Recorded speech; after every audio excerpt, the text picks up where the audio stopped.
ചിമ്മുന്ന നിലാവുള്ള രാത്രിയിൽ വാനിലെ മാലാഖ വൃന്ദം ഒരുമയോടെ പാടി എക്സെൽസിസ് ദേയോ, അത്യുന്നതങ്ങളിൽ ദൈവത്തിന് മഹത്വം, ഭൂമിയിൽ സന്മനസ്സുള്ളവർക്ക് സമാധാനം. വിണ്ണിൽ നിന്നും മണ്ണിലേക്ക് യേശുക്രിസ്തു ഇറങ്ങി വന്ന മഹാസുദിനം, അതാണ് ക്രിസ്തുമസ്. ഏവർക്കും ക്രിസ്തുമസ് ആശംസകൾ.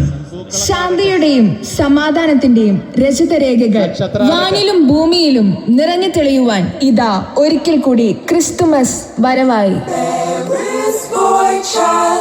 Jesus Christ was born on Christmas Day, and man will live forevermore because of Christmas Day.